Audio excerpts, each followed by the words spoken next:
Welcome to Crimson Guitars. Welcome to my home workshop because COVID-19, and I'm actually really rather enjoying it. I am in the process of taking one of our kit guitars, and they're very good kit guitars, and totally destroying it. I have literally cut it in half. Burn it. Haha, yay! This is going to be something more than a little different. Cyberpunk 2077 is a very cool, it looks very cool, hasn't been released yet, video game. And I love the imagery, I love the idea, I love the whole cyberpunk ethos. As is evidenced by the fact that this is my second cyberpunk build. But, well, let's get on with it. Enough talking, enough chatter, chitter-chatter. At the end of the last episode, you guys saw that while from the front my lines are absolutely perfect, I changed the brand of saw blades, because I ran out of them, for the last cut, and on the back the blade went off-piste. So instead of a fantastic, lovely, nice line, front and back, I now have an issue and a lot more work to do. What I'm gonna do, well, two things. You guys don't need to know when I get up in the morning. I'm working from home and all that jazz. Second thing is, because I have essentially that much, where's my...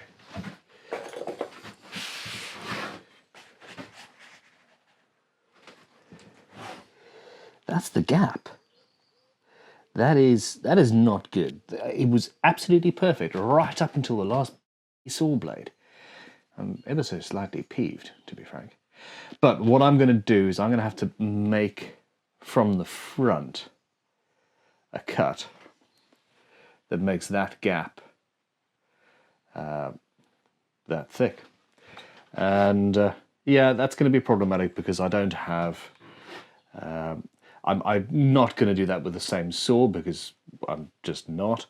I need to get a standard... Oh, I've got a... Wow. Okay, fine. There we go. A £5 hard point saw. I miss my bandsaw. I really do. But what I'm going to do in the gap... is pending experiments. I'll let you know later in the build.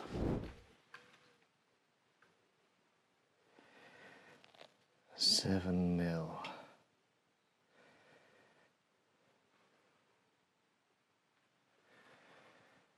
I think 10mm would be too big, but 10 does fit with, well, it's a duplicative 5.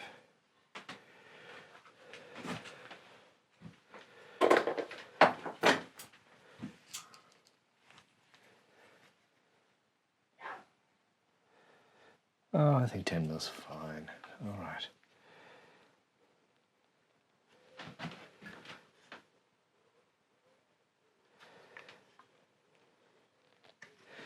So I'm cutting it from this side. I'm going to have to chisel all of that away.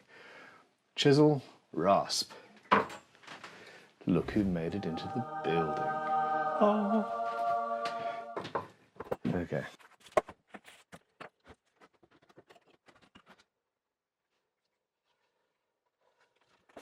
No, do it properly. Measure it, measure it, and measure.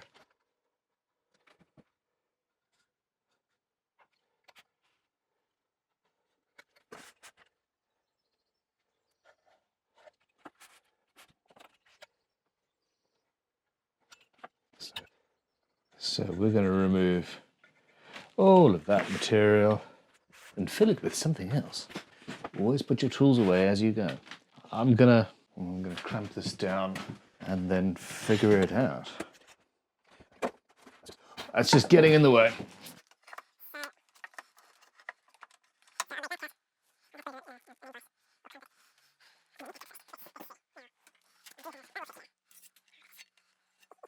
when you're looking at vintage saws, the very best have a very smooth blade. Just means they haven't been too beaten up over the years.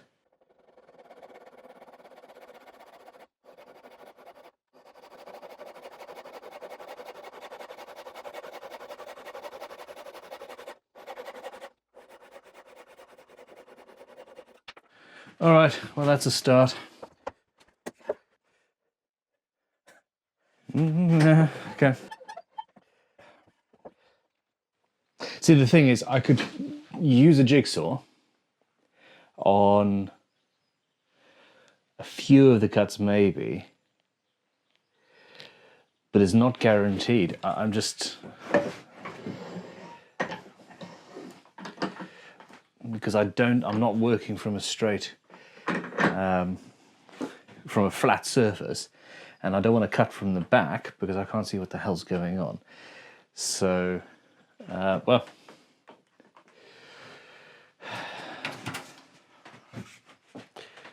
this is the first time I've ever used this sort of tool on a guitar, is it?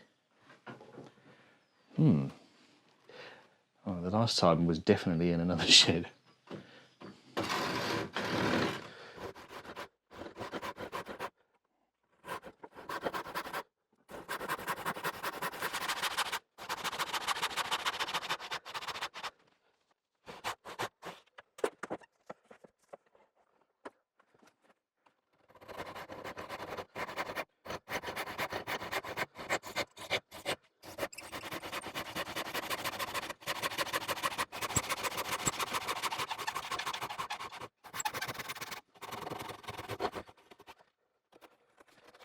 There we go, tiny little corner. Okay, looking a bit better, isn't it? So, I don't know what I'm going to do here.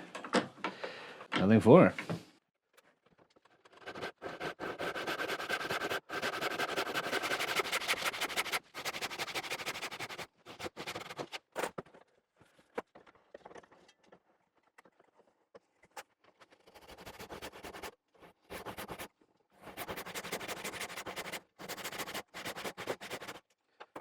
Well, there we go. All right, that was surprisingly useful. Let me put the saw back where it belongs.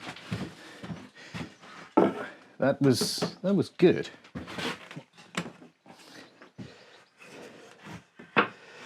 So, oh, of course, haha. So because I didn't make that cut there because I didn't need to, I already had a relatively straight line.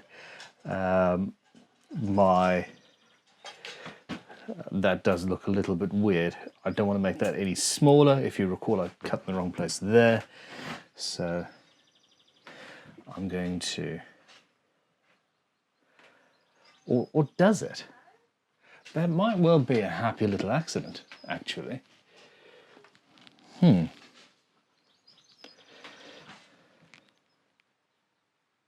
think I'm going to leave that narrower.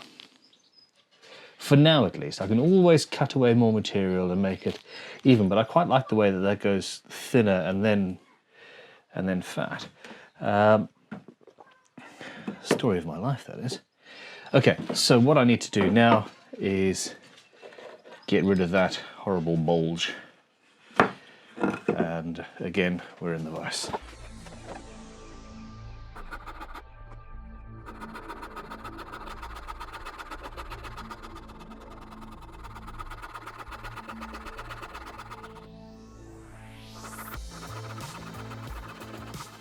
There you go, we're getting close, but it's not quite.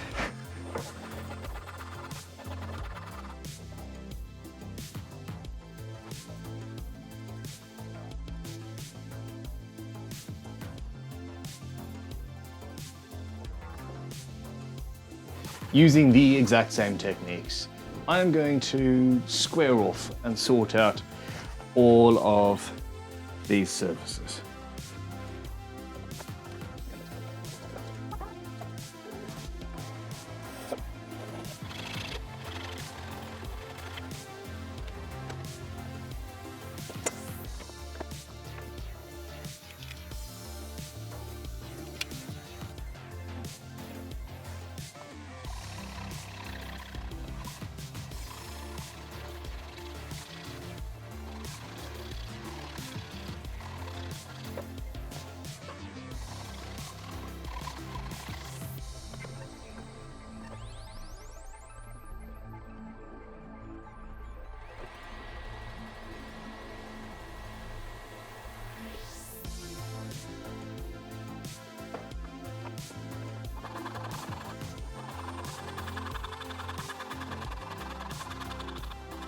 I love the Japanese saw art.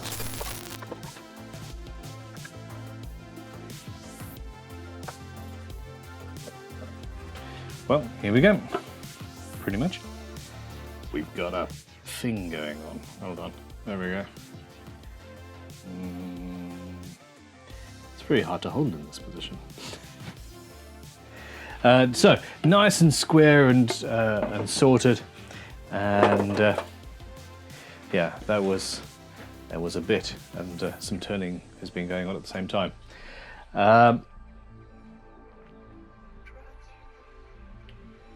Acid, that's what I said, wasn't it?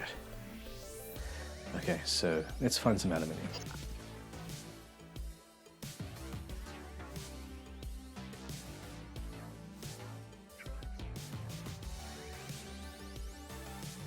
Mallet in progress, guitar in progress. So I'm very, very happy with how this is turning out, actually. I think, well,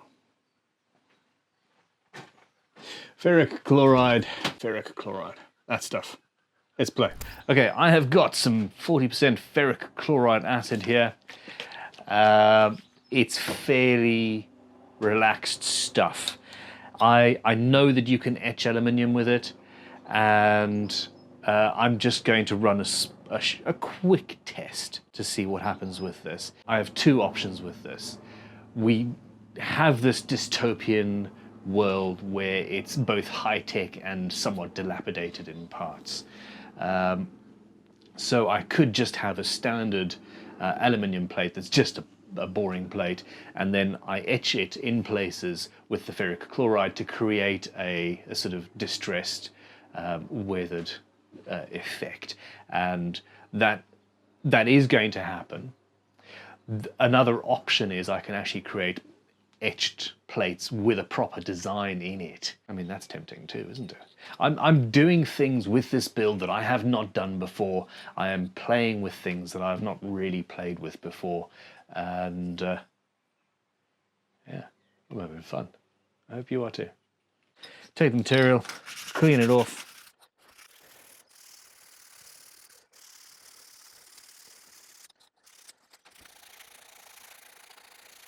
I don't have any acetone here, so some of my daughter's nail polish remover, and I'm just cleaning. I'm cleaning these to make sure that there's no grease or anything on them. Obviously, with the one that doesn't require, there's one that's going to have a design on it, and I don't want to get anything on there really. The other one's just going to be weathered and worn, and it doesn't really matter.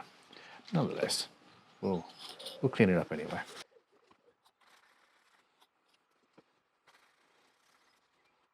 How did I lose the lid?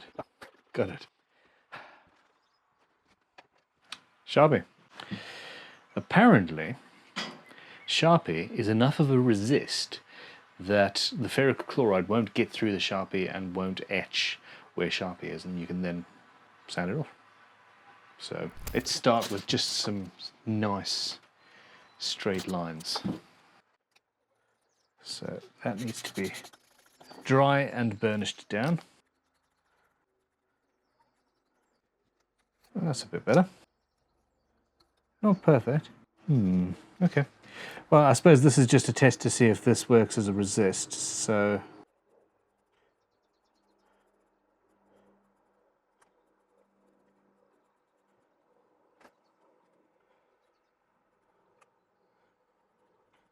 Yeah, that's actually a better line than the masking tape. Which means if I do this...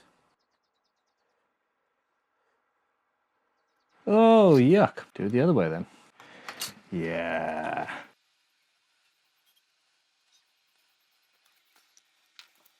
That's going to etch away everything that isn't, hopefully, isn't covered in permanent marker. So we'll see what happens there. Meet my friend, the ferric chloride Easter Bunny box. We have a Ferrero Rocher in here. Okay, so you want your ferric chloride to go into a plastic container, essentially, and you should be okay. I will... Well, this is what it is. On the one, I'm going to just flood it and pour the excess back into the container when we're done, because you know, it is acid. With the other one, I'm going to just dab bits of ferrochloride on it, and then put pieces of sawdust on. The sawdust will hold it in place and create a fairly pleasing rusty kind of effect, I hope. So, well, we need to drop the masking tape, of course, put some goggles on, and move forward. I'm not sure if you need to shake it or not, but it seems to be.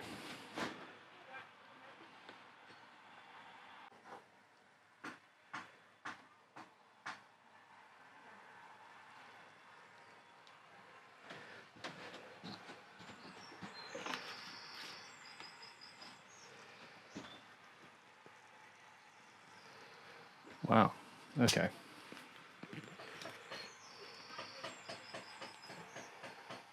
That's a really serious reaction, that is.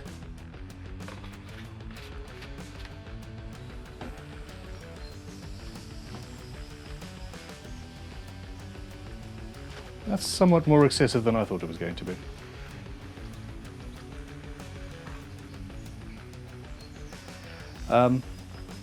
Okay.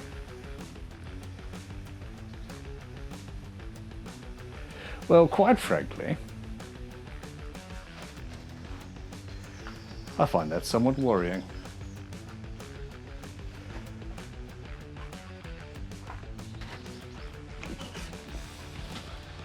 Hey Orson, do you want to see some metal melting?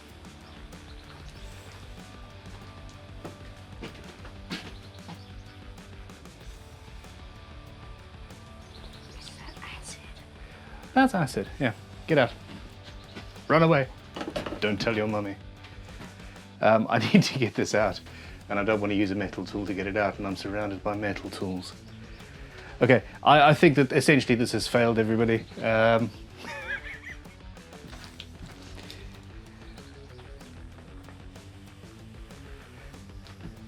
Okay, I need to go and wash this off in some abject failure. I'll see you in a bit. I'm currently etching my pliers, so goodbye. Okay, so...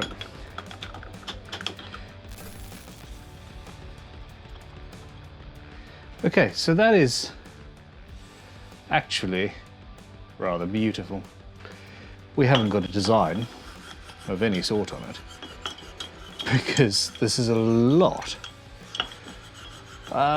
more caustic than I thought it was. Well, that looks pretty awesome there. I have all the doors and windows open, by the way.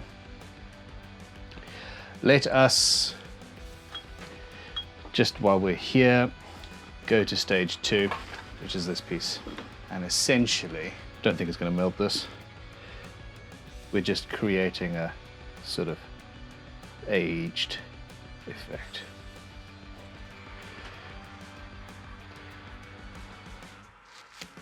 Don't even think I need the sawdust, it's just staying where it's supposed to be, and still interested in seeing what that does.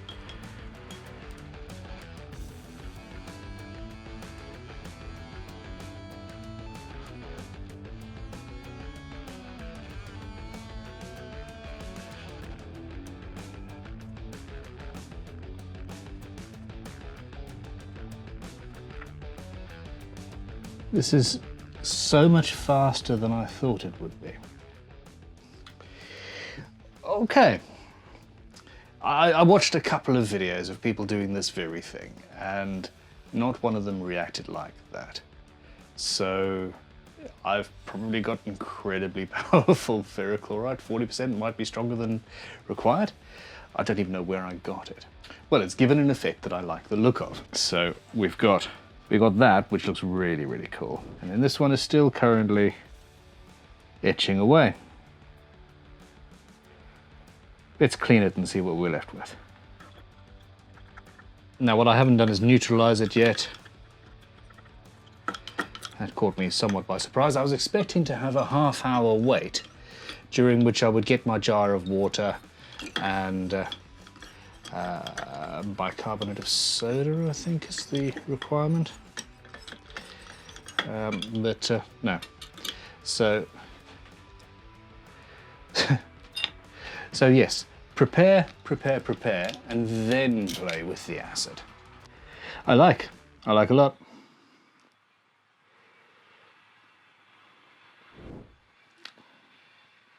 Feel free to berate me in the comments below, please.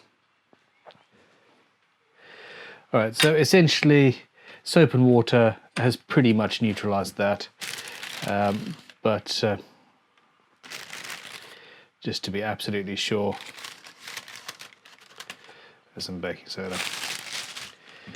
That's supposed to just stop it from reacting. I know nothing about this, so essentially the comments are going to be my lesson, because you guys probably actually did stuff like, you know, high school science and listened. I fermented a riot in my high school science class. Riot? Is that the right word? Revolution, that's the word. Yeah, fun times. So, I'm going to measure that in a second. It looks pretty freaking cool, that. So we're zeroed. The unetched plate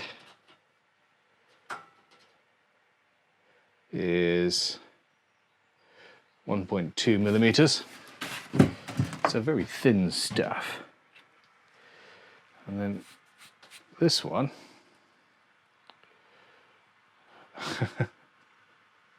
in that maybe 3-minute reaction tops has gone down, it's lost 0.3 of a millimeter of material.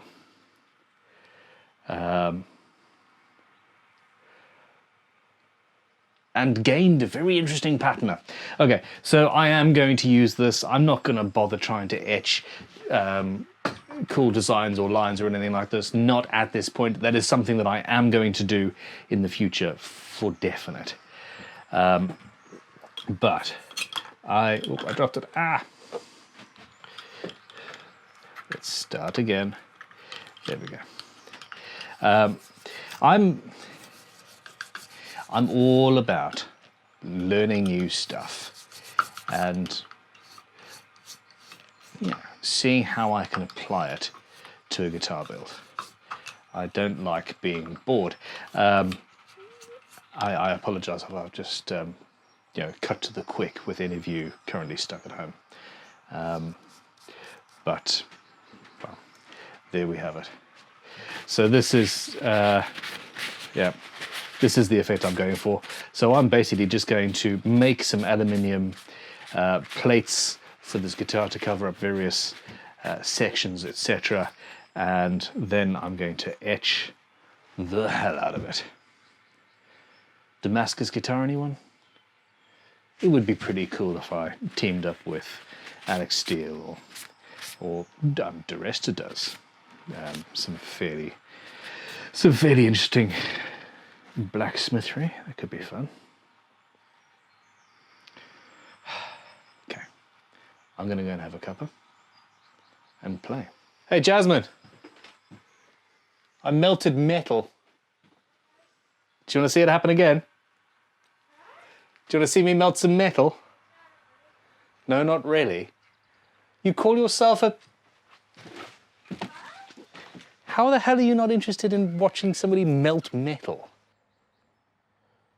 I just want to see what this looks like, slightly buffed up. Okay.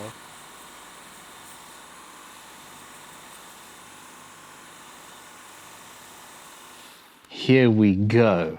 So that actually, that's roughly buffed up on the silicone wheel that I use to restore tools, actually. and I like it. It gives you the effect of the etching, but it looks like somebody has tried to restore it, and I like that. But what I discovered here is I've still got my lines. So the permanent marker lasted just long enough to actually create what I was after. So maybe I'll do that. And that's quite nice and straight, actually. Food for thought. Now, onto that router. Or the T. Well, it's got dust in it already. So the thought here is, we've got sound holes, maybe resin-filled cavities. Sound holes. We've got sound holes. We've got a sound hole. I want, where the mahogany is on the side here, and there, I want to carve that out and have that as a sound hole as well. So essentially I need a tone chamber at least from here all the way along to here.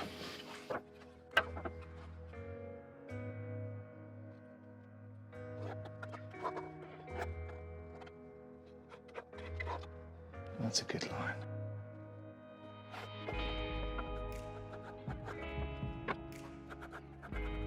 Okay, so this is going to be interesting. Now, in the interest of weight relief, I'll have one under here as well. Let's see where that would actually go.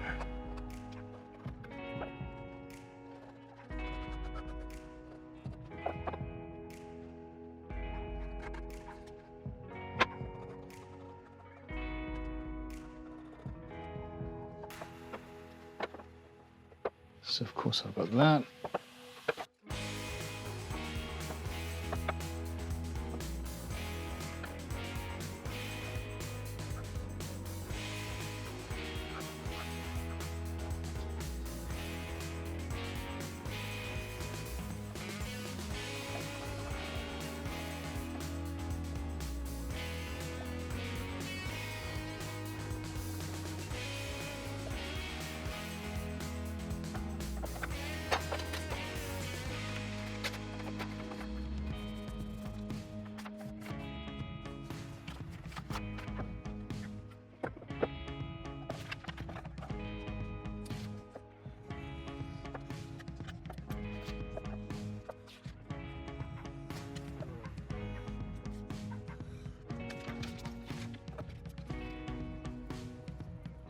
Not far off.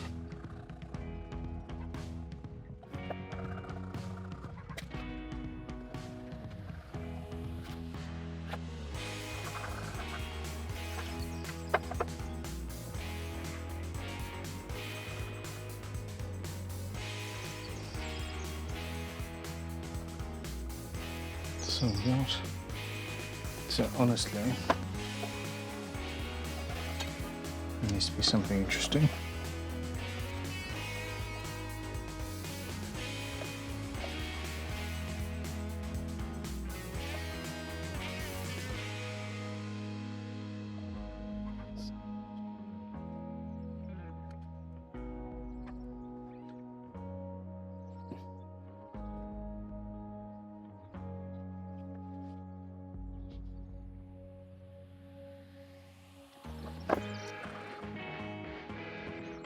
Okay, I am leaving that for now.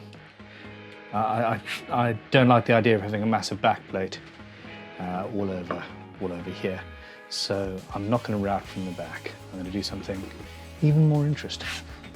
This, however, I need to remove that. Let's get the jigsaw out.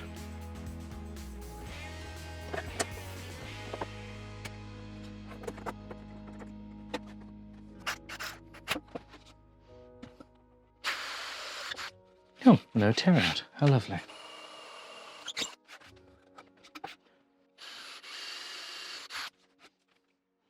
It's just such a pleasure drilling a hole with a good drill bit.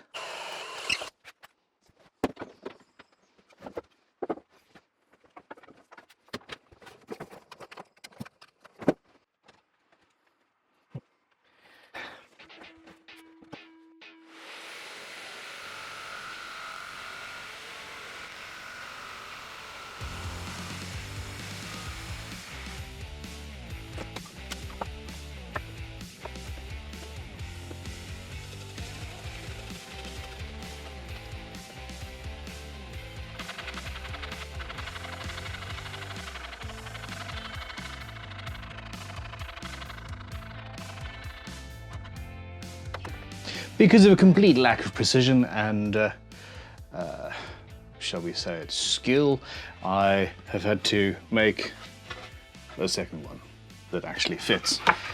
So it was somewhat of a size difference, but well, there we go. This happens when you don't actually have plans drawn up beforehand. But then again, yeah, I'm having fun. Masking tape and super glue trick.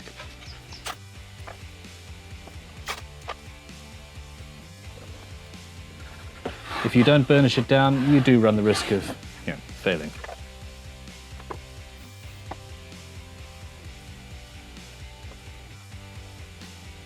Now, I only really have half a guitar body here.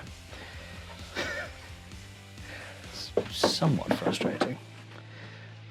I thought I could clamp it on there, but that's putting a lot of pressure on. I should...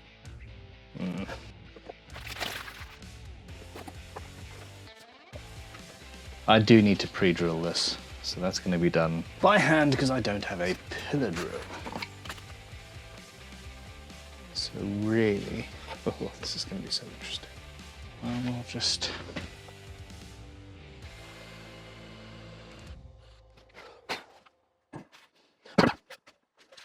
All right, so I need to go to probably actually 3. 1, 2. I could go 3, but I'm not gonna. I need to go the depth of 2 of the heads of this deep, and I'm going to do that in 2 passes really.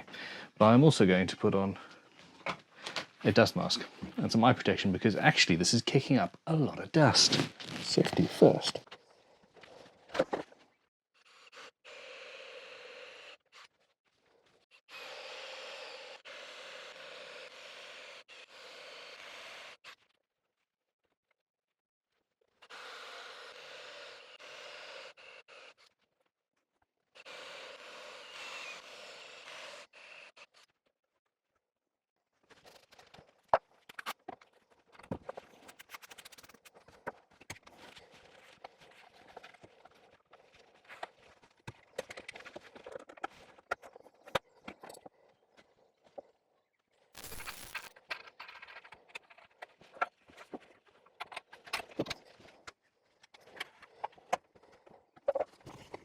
Hi.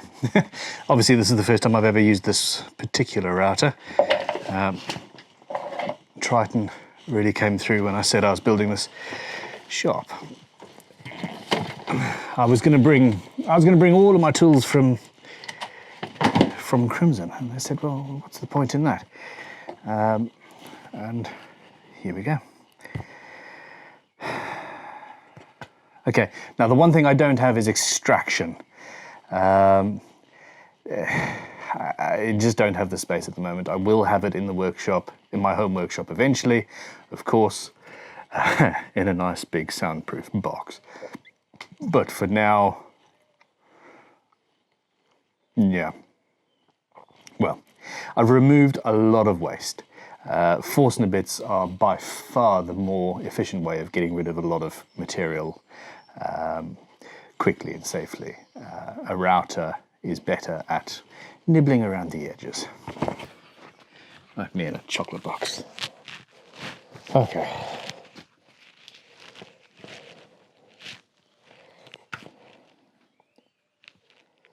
Well, we seem to be stable.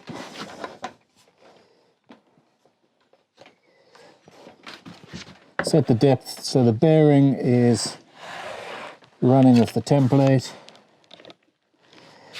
and we're gonna nibble away. For some reason I want some chocolates now. Ah! Here, defenders.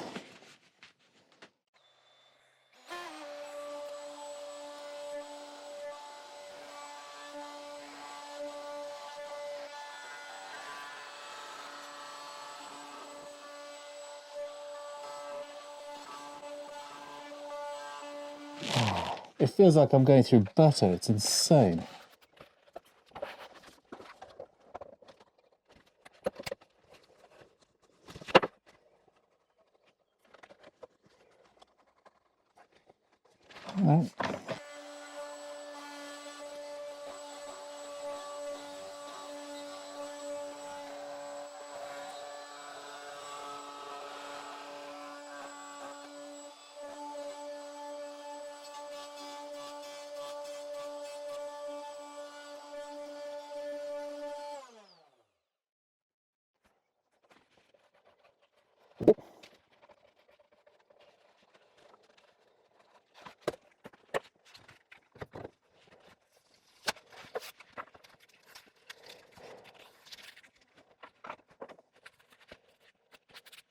There we go. And here we are. It's looking all right. I've still got some carving to do. For one, that's where my sound holes are, and there. So we'll see where my finger is. My cavity is a good 2 inches away. So I need to undercut by hand in there, which is going to be fun, and various other places. But this build is progressing rather nicely. I'm having a total blast. I'm not sure if this is an appropriate place to end this video, but if it is, here's an outro. Thank you for watching. Please. Okay, I don't do that very well. Thank you for watching. Please click like and subscribe. Hit the notification button if you haven't yet. Check out Crimson Guitars Extras, which is our side channel where you'll get a lot more info, talking head, answering questions, quick, short, sharp videos. And yeah, please consider supporting us on Patreon and YouTube Premium, etc. Thank you. I wouldn't be doing any of this if it wasn't for you. Well, no, I lie. I would 100% be doing all of this. I just wouldn't have anybody to do it for. So, yeah, I appreciate you. Thank you. Goodbye.